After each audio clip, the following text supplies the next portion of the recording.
আসসালামু আলাইকুম ওয়া রাহমাতুল্লাহি ওয়া বারাকাতুহু। লাইলাতুল কদর, শবে কদর কি? লাইলাতুল কদর বা শবে কদর হলো ইসলাম ধর্মের অন্যতম পবিত্র রাত। এটি রমজান মাসের শেষ দশকের বেজুর রাতগুলোর অর্থাৎ 21 তারিখ, 23 তারিখ, 25 তারিখ এবং 29 তারিখের মধ্যে একটি, বিশেষ করে 27তম রাতে বেশি গুরুত্ব দেওয়া হয়। লাইলাতুল কদরের গুরুত্ব: পবিত্র কোরআন মাজিদ নাজিলের রাত। এই রাতে আল্লাহ তাআলা মহান কোরআন অবতীর্ণ করেছেন। কোরআনে বলা হয়েছে, নিশ্চয়ই আমি এটি অর্থাৎ কোরআন নাজিল করেছি লাইলাতুল কদরে। সূরাতুল কদরের 1 নম্বর আয়াতেই আল্লাহ রাব্বুল আলামিন বলে দিয়েছেন, হাজার মাসের চেয়েও উত্তম যেই রাত, সেই রাত হচ্ছে লাইলাতুল কদরের রাত।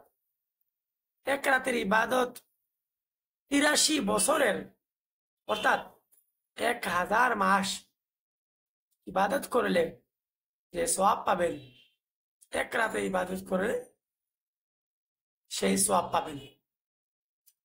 লাইলাতুল কদর হাজার মাসের চেয়ে উত্তম। সূরাতুল কদরের 3 নম্বর আয়াতে আল্লাহ বলে দিয়েছেন, ফেরেশতারা দুনিয়াতে অবতরণ করেন। জিবরাইল আলাইহিস সালাম সহ অসংখ্য ফেরেশতা এই রাতে নেমে আসেন। সে রাতে ফেরেশতাগণ ও রূহ জিবরাইল তাদের প্রভুর আদেশক্রমে প্রত্যেক কাজের জন্য অবতীর্ণ হন।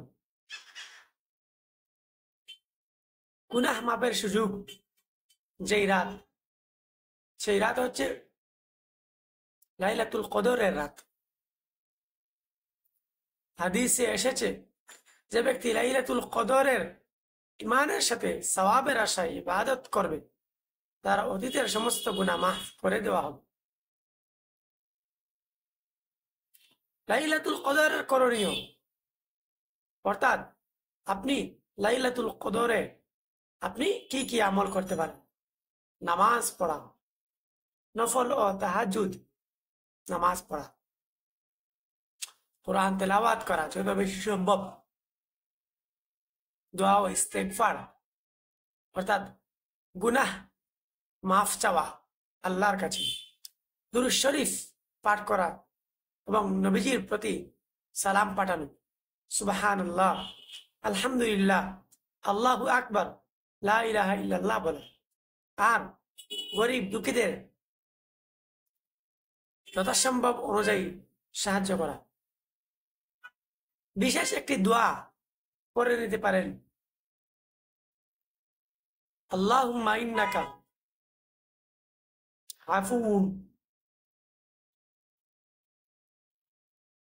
তুহিব্বুল আফওয়া ফা'ফু আন্না ইয়া কারীম। হে আল্লাহ, আপনি ক্ষমাশীল, ক্ষমা করতে ভালোবাসেন, আমাকে ক্ষমা করুন। আল্লাহুম্মা ইন্নাকা আফুউন তুহিব্বুল আফওয়া ফা'ফু আন্নি। এই দোয়া। শেষ কথা, লাইলাতুল কদর হলো বরকতময়, রহমতময় ও গুনাহ মাফের রাত। তাই এই রাতকে হেলায় নষ্ট না করে ইবাদতে কাটিয়ে দিন, দোয়া ও কোরআন তিলাওয়াতে কাটানো উচিত। আল্লাহ আমাদের সবাইকে এই পবিত্র রাতের ফজিলত লাভের তৌফিক দান করুন, আমিন। ওয়া আখির দাওয়ানা আলহামদুলিল্লাহি রাব্বিল আলামিন।